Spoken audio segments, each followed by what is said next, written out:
go further with the next program. Last time we had considered one simple program that was just to accept two numbers and something like that. Okay, let us go ahead with the next type of program where we want to accept the marks of the student and we want to print the result. Okay, same type, the same phase line, and here we are required to consider, say, only 5 subjects.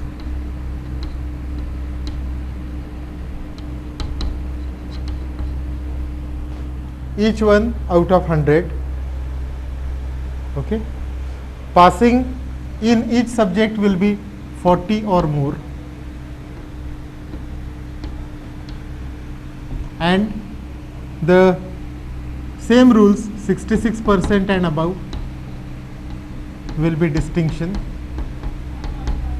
like that, and we are allowed to have 280 grades. Okay, and we want to print the result in this manner. Fine. Any doubt in the problem statement itself? Should not be. Okay. So how do we start?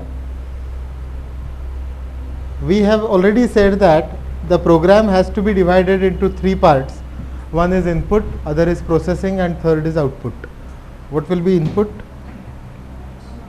The useful input, marks of 5 subjects. Output could be 3 parts. One is the total marks, second it could be percentage, and third it will be the class. So 3 outputs are expected. The rest of the data which we may not be inputting at this stage, like the name of the student, exam number, etc., that particular data is not to be processed. You will be simply accepting the name and printing it. You will be accepting the exam number and printing it.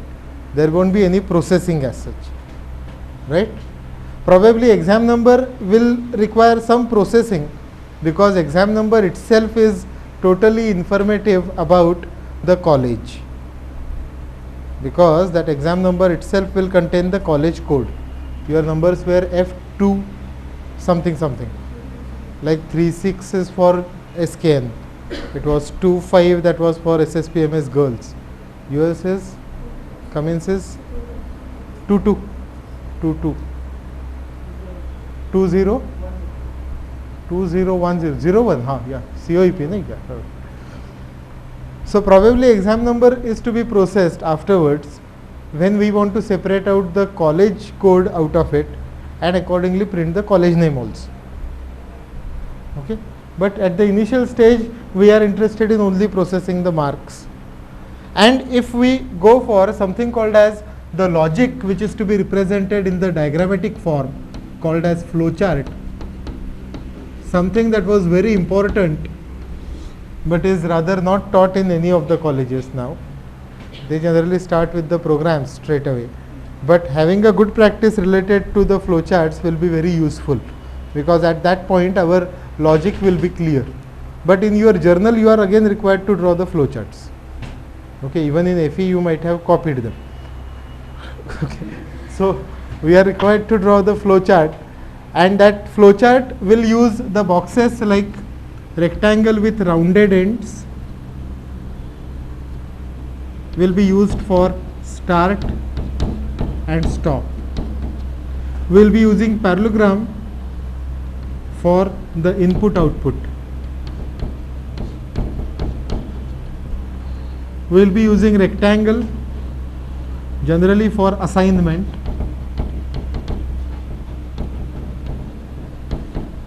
and we will be using rhombus for the decision.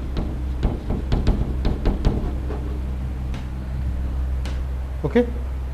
Now if I can give you the flowchart for the first time, because I don't have that much space.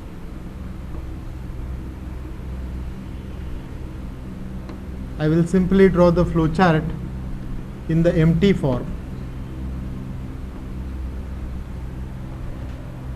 and you are required to tell me what exactly I could be doing in that. Just the logical one, so we may not be having any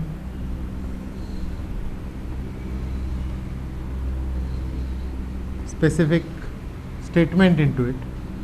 Some condition to be true, some condition to be false. Then some box, then some decision once again, and here again some box, some decision, and two outlets, true, false. Here also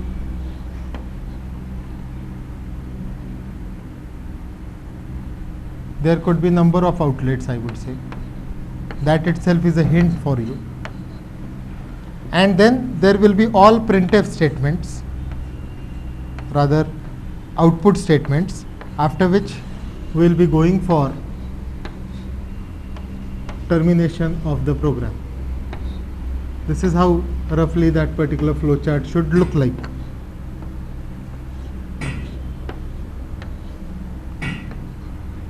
So can you tell me what exactly we should be considering over here? Don't take it down, it's of no use to you. First is obviously start, then input. You will have to input 5 marks. What could be this box?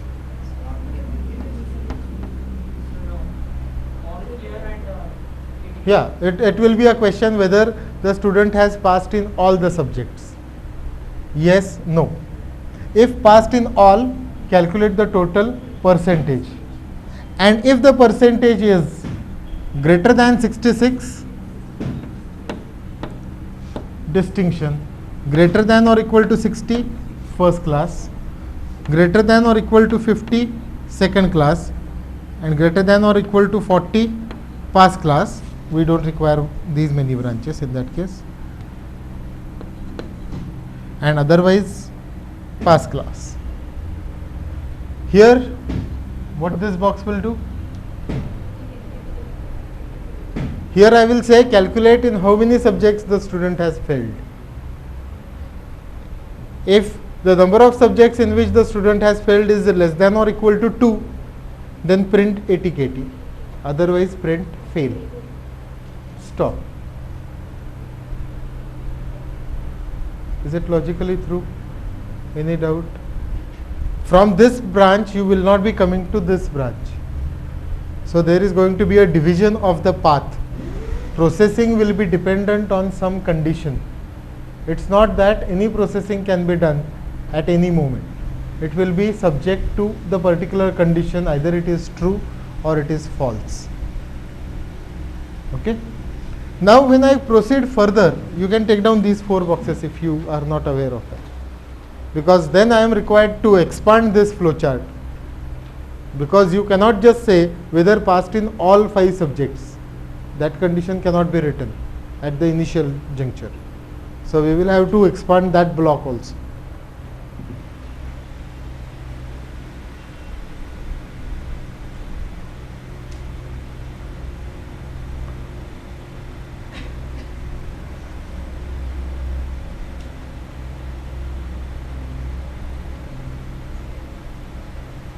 Don't draw this flow chart, it's of no use. This is a first thinking that you could be having, roughly. May not be as useful as to write the program. But we should have the idea as what is our plan of action. How do we plan to solve the particular problem? Now, if I go on expanding it, I will have to still draw a smaller diagram now, because I am not going to write anything in these boxes.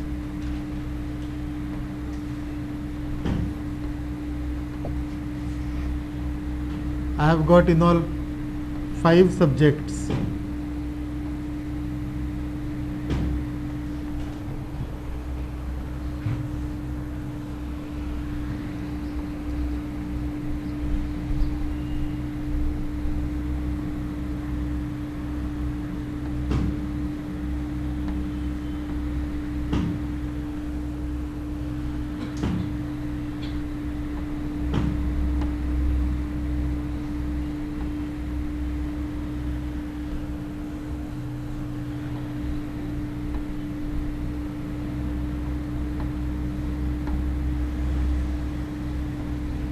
So this same thing I am going to draw 5 times. Can you just tell me what is my plan? I am going to write it 5 times.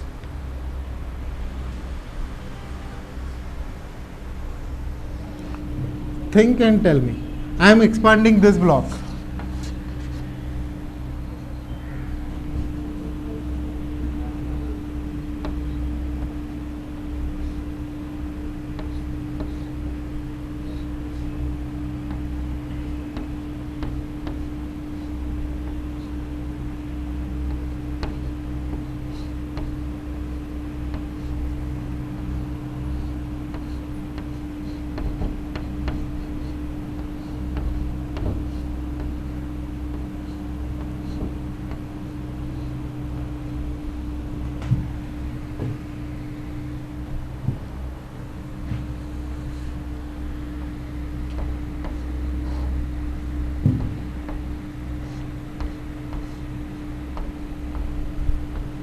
Anybody?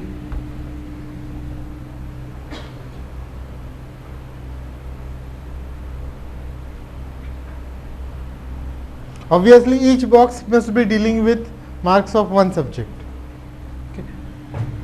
This condition could be M1 greater than or equal to 40.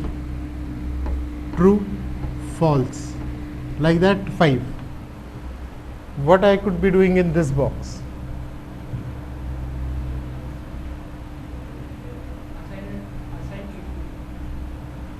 Just on one subject, and he fails in M2 and he fails in M3.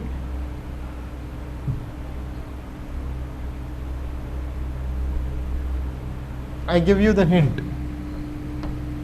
I say count equal to 0.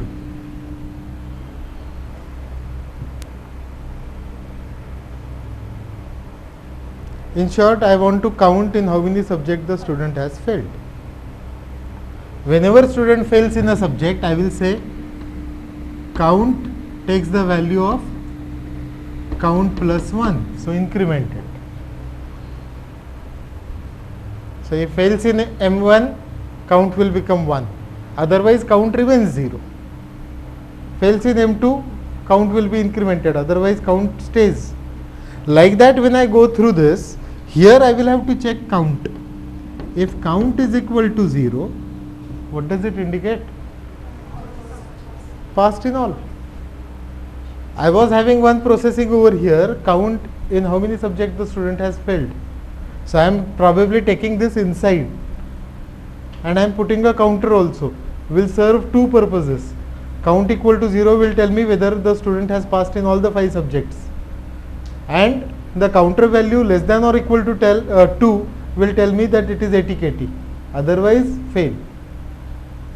So here my condition will be if count is equal to 0, true, then obviously you will say total equal to, and average equal to. Formula you can write afterwards. It is M1 plus M2 plus M3 plus M4 plus M5. Average will be total by 5. And then we are required to expand this. Over here, if counter is not equal to 0, then I am required to check counter less than or equal to 2. On true, 80 KT.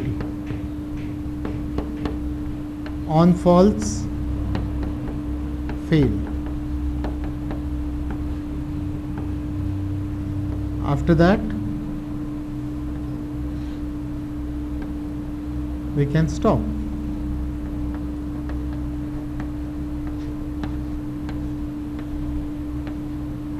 So at least one link is over. This is still pending. I will call it as continuation A. So this job has been done. Now continuation at A.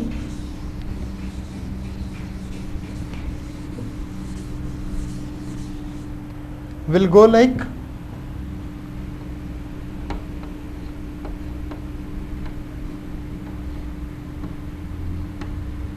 average greater than or equal to 66. On true, print distinction, and after that stop.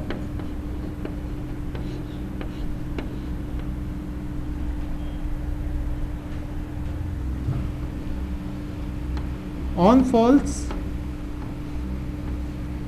average greater than or equal to 60.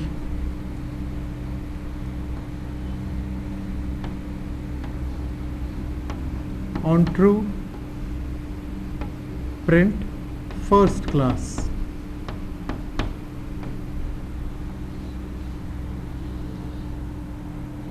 Stop. Question is, if the student has secured 70%, then what will be printed? Only distinction? Yes. What if this condition is checked? 70 is greater than 60? Yes. So will it print first class? No. The reason is, if it is greater than 66, this path is taken and we are out. When we come over here, we are very much sure that the marks are definitely less than 66 and greater than 60. So I am not checking two conditions. Otherwise, condition for first class is greater than or equal to 60 and less than 66. But if you design the flowchart in this way, we don't require that. And while writing the program also, we are required to take the same care. So here, on false, I will check another condition. Average greater than or equal to 50. On true, second class. Otherwise, pass class.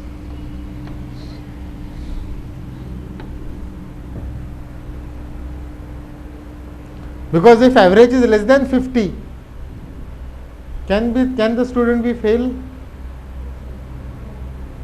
No. The reason is because count was 0. That's why we are here. So under any circumstances, the average must be greater than 40. In each subject, the student has secured 40 or more, and he has not failed in any subject. So we come to link A. That means when we check this particular condition, average greater than or equal to 50 being false, will indicate that average is greater than 40. We don't have to check it. And even if you check it, that will always be true. This will be the detailed flowchart. Now we are not missing any link. We are not writing any question in English. We are putting it in the mathematical form. Every condition has been put in the mathematical form. Okay, if the student fails in all the subjects,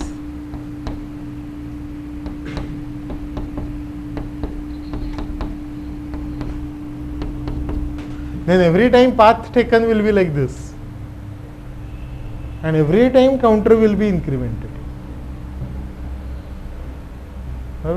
And there is no shortcut, at least for the time being. Getting it? This particular flowchart doesn't talk anything about the printf statements which will come one after the other, if you want to print it in the mark list form and whatnot. That won't be there. Flowchart we will be drawing only for the processing. While writing this, you will have to say print fail, print ATKT, because that is output box. Whereas here you will have to say read M1, M2, M3, M5. Okay. Drawing the flowchart should be the good habit actually. Without that, at least initially we cannot start with the programs. One should not. If you are directly typing it on the machine and trying it out, then you are likely to make several mistakes because you are not logically thorough with that particular problem. Flowchart is the best possible way by which the logic can be understood. I am not concentrating on the formulation. See, even if I am required to write some program for calculating the interest on the loan amount and calculate how many installments you are required to pay and what is the balance amount, that is all calculation. When are you going to call me a defaulter if I have not paid the installment for 6 months? So in the processing, my job will be to check how many installments are due till today and how many installments you have paid. If the difference in the two is 6 or more, you are a defaulter. Rest all mathematical formulae as how to calculate the interest, what was the installment, etc., that's of no use, because that somebody will be providing you. It will be, the formula will be given to you, that the interest calculation goes like this. This will be the EMI, monthly installment. Okay, we are required to check whether the person has paid all the installments or not. If not all the installments, when or how many installments are lagging. In that case, whether to declare him as a defaulter, or before that there could be a step that if 3 installments have missed, then probably will be giving him a warning. Okay, at the 5th installment it will be a final warning. 3rd installment, 4th installment, 5th installment, there will be warnings. At the 6th installment, we will be sending some persons to recover the amount. But that will be every month's report. Okay. When you are required to write the program, we will be concentrating on that, because our job is to find who is the defaulter. Got it? Another program which can be written exactly on the same lines is to check whether 3 numbers S1, S2, S3, which represent the sides of the triangle,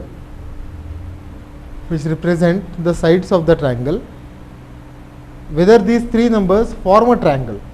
Can they be sides of the triangle? Question 1.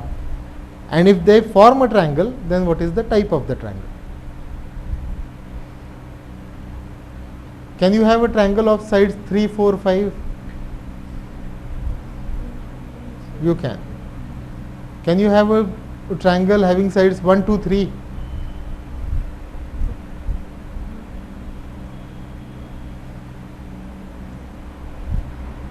Yes, no?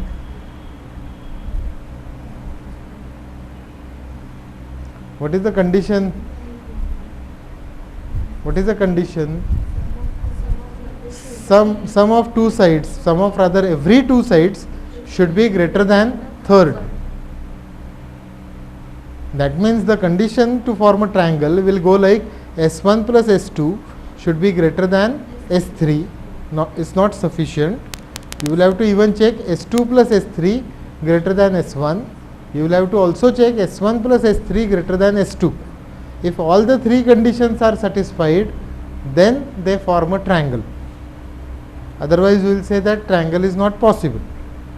Like we are saying, fail. And then if all the 3 sides are equal, that is S1 equal to S2 and S2 equal to S3, should we check the third one? Need not. Because S1 equal to S2 and S2 equal to S3 will indicate S1 equal to S3. In that case, it is equilateral triangle. But if only one of the condition is true, if S1 equal to S2 or S2 equal to S3 or S3 equal to S1, it will be isosceles. What will be the third type? Right angled. Condition? S1 square plus S2 square should be equal to S3 square, or S2 square plus S3 square should be equal to S1 square, or S1 square plus S3 square equal to S2 square. So ultimately what you will have is a flowchart similar to this, only the boxes are changing. Conditions inside the boxes are changing. Instead of 5 inputs, you have 3 inputs. But initially, to calculate the result, we were checking whether the marks are greater than 40. Like that, we will check whether the 3 sides form a triangle. If yes, then type of triangle. If no, it fails. It's not a triangle. And then which of the condition is true, accordingly we can draw the flowchart. So there could be several programs which can be discussed exactly on the same lines, where we are mainly discussing the conditions and the decisions based on them. Okay? And those conditions can go, like I was talking about AND. S1 equal to S2 and S2 equal to S3. Here the condition would have been if M1 is greater than or equal to 40 and M2 is greater than or equal to 40 and M3 is greater than or equal to 40 and M4 is greater than or equal to 40 and M5 is greater than or equal to 40, then pass. Otherwise lost. Nahi. Because whether the student has failed in one subject or all the 5, still that condition will be false. So otherwise I was requiring that box, calculate in how many subjects the student has failed. And how to calculate in how many subjects he has failed? Same logic. Every subject is to be checked. Failed हो गया तो counter increment करना होगा. That will give you the count in how many subjects he has failed. So I will be using the same condition twice. That's why I have omitted that, and I said that instead of checking whether passed in all 5 subjects, let us count in how many subjects the student has failed. If that counter comes out to be 0, other way around, if I change all these, you can tell me that, if I change all these true and false, if I make this true and this is false, this as true and this is false, true and false, true and false, true and false, can you tell me the condition over here?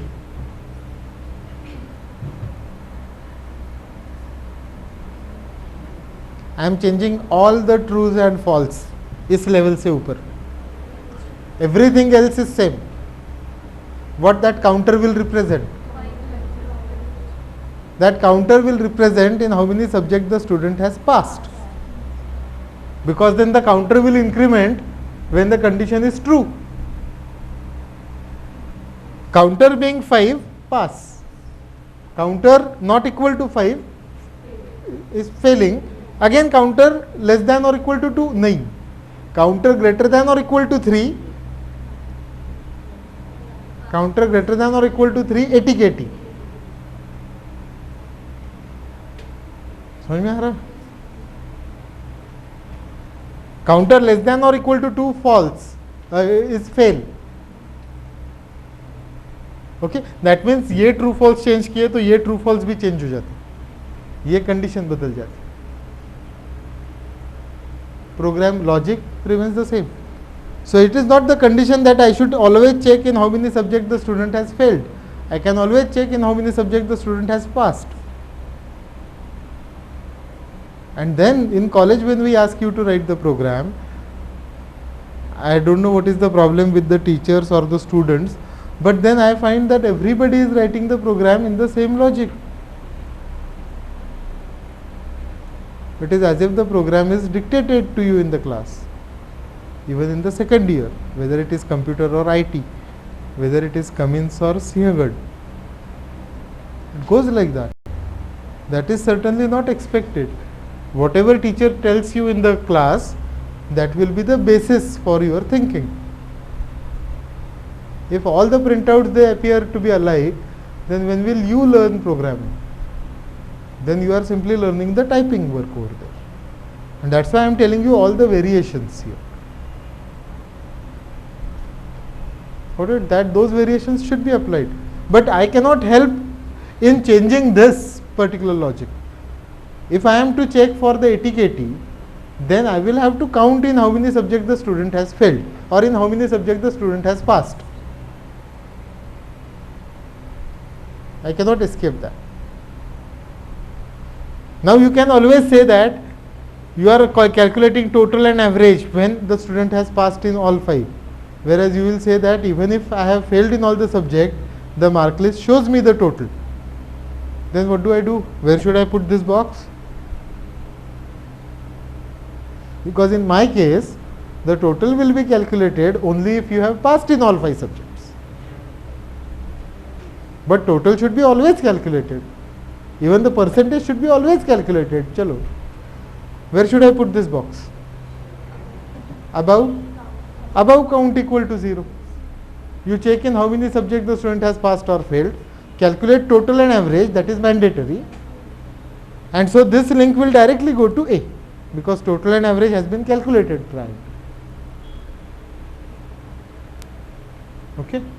So when I used to teach in the college, I never gave all these variations with the intention that when I am to give you the term work marks, and if I know that I have given you the flowchart in this manner, and if every student comes with the fail or etiquette student mark list with no total on it, I used to give him say 12 marks out of 25 for that assignment, because then these are the marks for your typing. Is this assignment out of the way? No. By this time you have seen 2 university mark lists, so you should be knowing what it is to be done. When I write a flowchart, it doesn't mean that this is the only way. There could be some variations. Got it? So that will be the basis, whatever is taught to you in the college or over here, because right now I am doing all this exercise. Every time it may not be possible, because then I can keep on writing the same program, same flowchart in another 2 lectures also. We will keep on discussing the result issue only. Okay. To avoid all that, I have included that subject discrete mathematics in the same course, because over there I am required to discuss the logic behind every problem. Otherwise it was not necessary. I shouldn't have clubbed it in this particular batch, because then I can easily point out as how many ways could be there to solve a particular problem, and in how many different ways the solution can be correct one.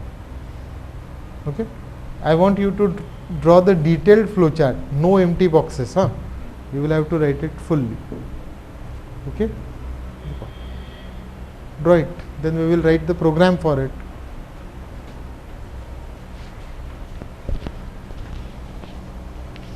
And from next time it will be better if you get that stencil which contains these flowchart boxes also. Let us have this habit right from day 1.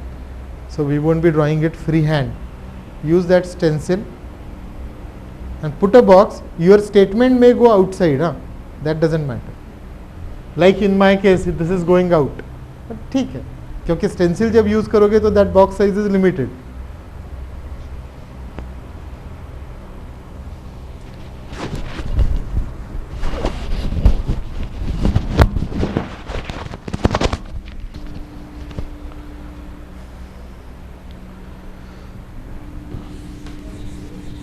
Now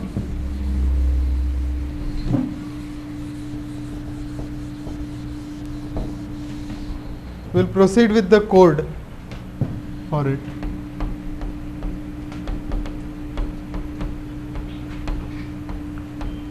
Hash include stdio.h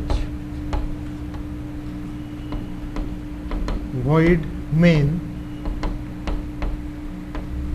This time I am writing it, next time probably I may dictate it also. Okay, so one should be very attentive. You can write it with me also. It is int m1, m2, m3, m4, m5, total, count. All the variables which I am using in my program. We also have average, float AVG, because it will be percentage, so fractional part will come into picture. Okay.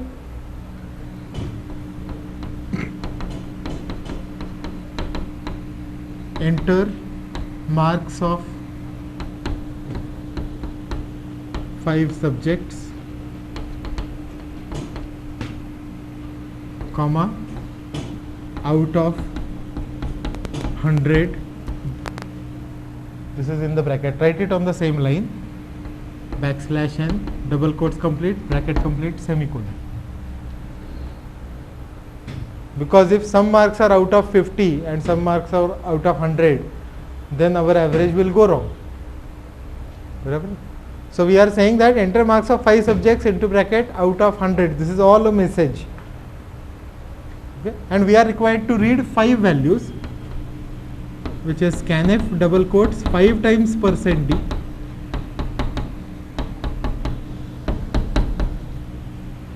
double quotes complete, comma, ampersand m1, ampersand m2, ampersand m3, ampersand m4, ampersand m5, bracket complete, semicolon.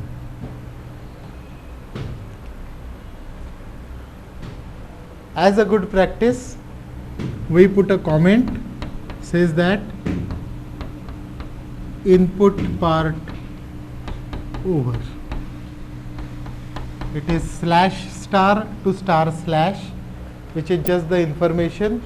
Between these two, you can write anything that should be written in plain English to inform what you are doing, what is the part.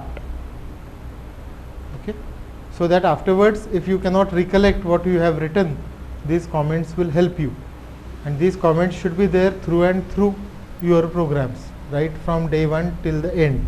We normally avoid these comments because the length of the program will increase, but comments are not the part of the program. They will be always ignored by the compiler. Okay, that is the information present at that point, so that you will come to know what you are doing afterwards also. Okay.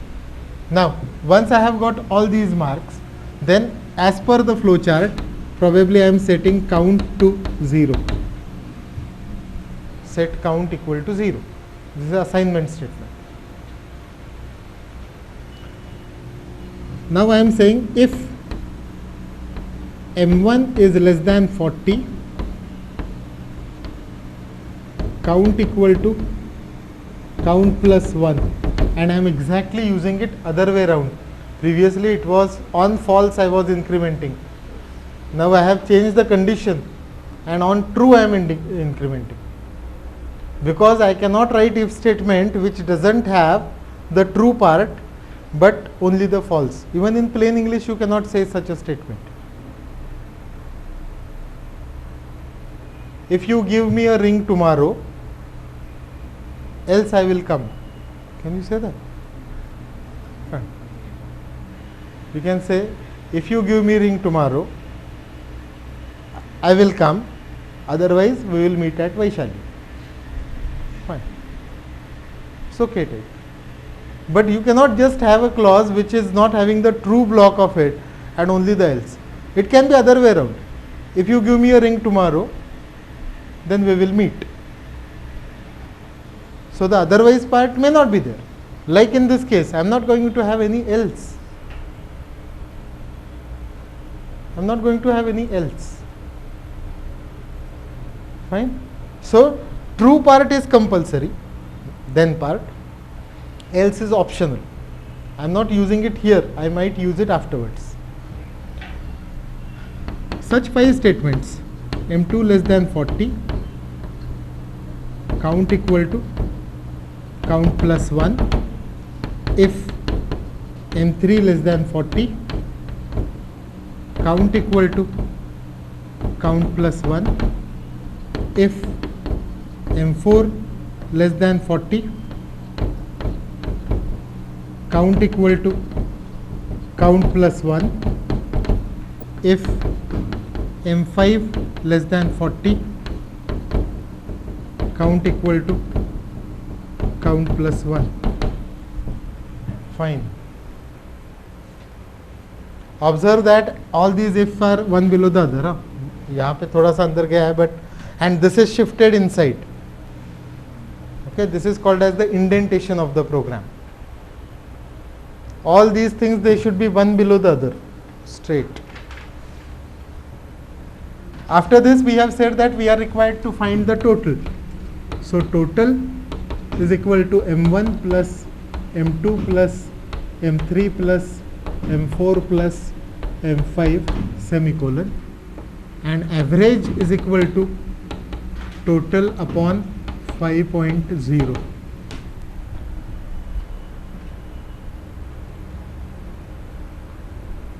So we got the average.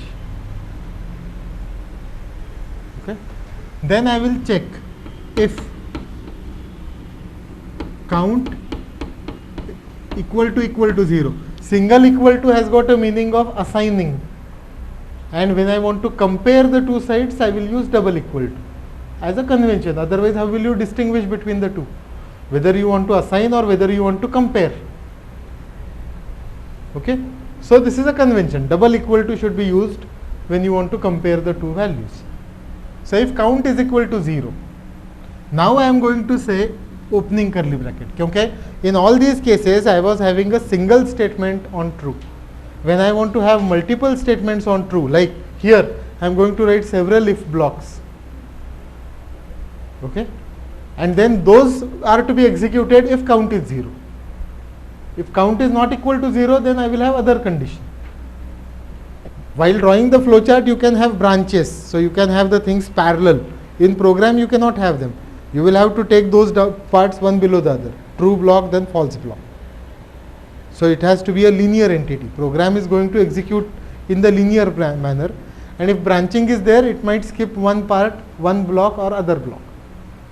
Okay, like over here, if m1 is greater than 40, then this will be skipped, we will be here. But if it is less than 40, counter will be incremented and this will be executed. So sometimes we might omit some statements dependent on the condition, but the entire program structure will be the linear one, line by line. So here I will check if, don't write, see it first. If average is greater than or equal to 66, I will straight away say printf distinction.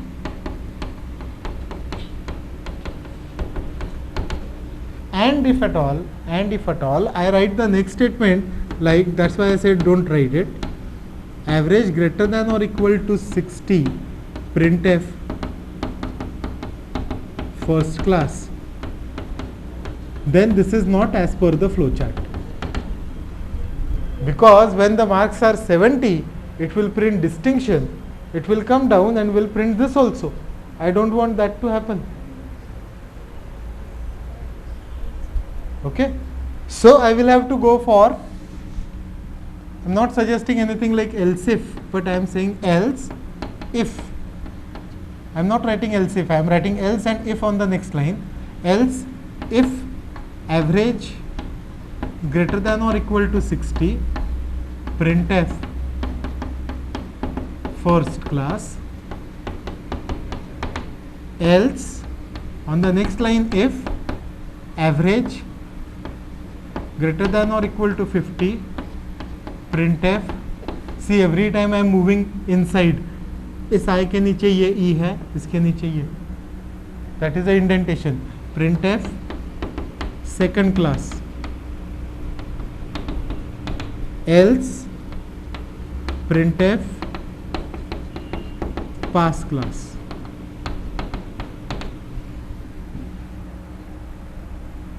Okay, so only one result will be printed. I will close this curly bracket.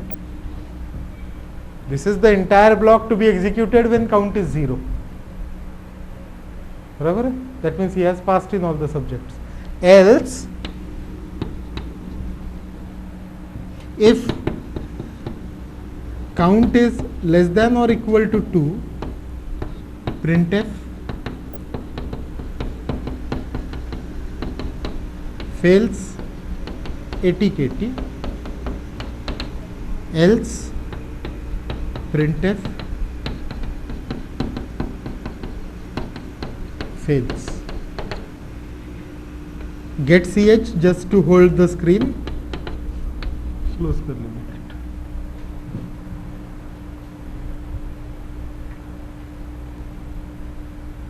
Got it? It should be written like this only. in the notebook, and these conditions are to be followed. Okay. So I am showing you a blocked if, I am showing you a single if with else, sometimes if without else. So probably all the types of if statements are covered into this. So we don't have to learn the syntax. That was my first day's point. Okay, we can probably understand it. It is not that difficult. The statement is not complete when you are just saying if counter is less than 2.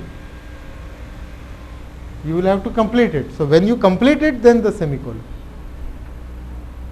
Okay. Huh.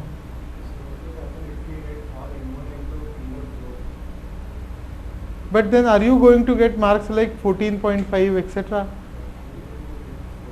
The reason behind it is integer is going to consume only 2 bytes of memory, and float when you write, it is going to consume 4 bytes of memory. When the data itself is integer, you should not be wasting the memory. I know that only average is to be float. Okay, and that's why we are actually using it in this manner. There are 7 variables integer, so I have already saved 14 bytes. That should be the correct policy. Okay, and here I have written 5.0. Reason is, if I would have written total by 5, it would have been integer division. Like 214 upon 5 should result in 42.8. Whereas if you just write it as 5, it will come out to be 42.0. Because numerator is integer, denominator you are writing 5, that is integer. Integer by integer will result in integer. If you want to have the result in float, real number, then one of the entity should be float at least. Total is already integer, so you will have to write it as 5.0. You write it as 5, the percentage will be only in the integer form. It will be 0.00 only. Okay. So if some question is unanswered, right now I have answered it. But then you can always try it, and you will have to have faith in me that what I have written over here has got some reason behind it. Okay, and so you can always say that there must be some reason. Let us check why he is writing 5.0. If it is 5, then what is the difference? Barabar? Complete the code. And as a homework, I expect you to write that particular program of printing the type of the triangle. Except S1, S2, S3, it is going to be if only. Observe that only one printf is executed. Huh? We have 1, 2, 3, 4, 5, 6 printfs. You give any values, you are going to end up with printing only one of them. एक ही print होगा. How many ways this particular program can be executed? Can you tell me that? कितने paths, कितने combinations हो सकते हैं? If I am to test this program, in how many different ways I can test it? What are the different paths to come out of this? First of all, इसके तो पता है हमें. There are going to be 6 printfs, means 6 conditions होंगे यहाँ पे. तो यहाँ पे 6 रास्ते हैं. यहाँ पे कितने होंगे?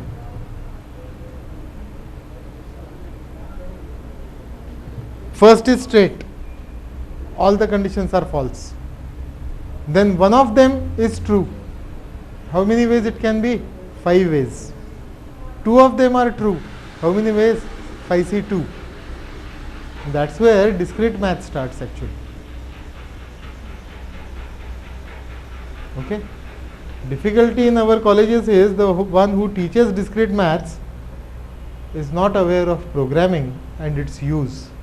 The one who teaches programming doesn't understand discrete mathematics at all. That's the tragedy.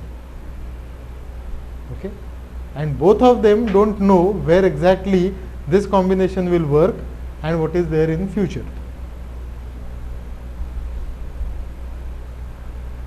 In Pune University, out of these 31 colleges, I know only two persons, one of them is me and one more, who knows the entire flow of your syllabus, right from discrete maths, C programming, numerical, data structures, theory of computer science, graphics, C++, systems programming, compiler construction, operating system, yeah. Full path. Only two persons in Pune University who can teach the entire stream and who knows where exactly is the use of each one of them. You put it to your college and ask one question in discrete maths. When they ask you that these are the permutations and combinations, just ask them where it is to be used in the programming. I have already shown you that the number of different inputs, क्योंकि हर input के लिए the program should run, and number of inputs means number of paths that the program can have. It is phi c1 plus phi c2 plus phi c3 etc. up to phi c5. That comes out to be 2 raised to 5 minus 1. That is 31 options over here. For those 31 options, only one option will lead to this. That is when a straight path is there. Try to understand. Could be too difficult. Remaining 30 paths will lead to this path. Okay. So only for one you will have 6 of these, 6C1 option. And for remaining 30, it could be this or this. That too it will be phi c1 plus phi c2. That means only 6 ways will lead to ATKT. And remaining 24 ways will lead to fail. So I know that how many inputs I should give. 31 different combinations of input, one thing. Out of those 31 inputs, I know that fail will be printed 24 times, ATKT will be printed 6 times, and I will have 6 inputs corresponding to this. And we run program for one set of values, take the output.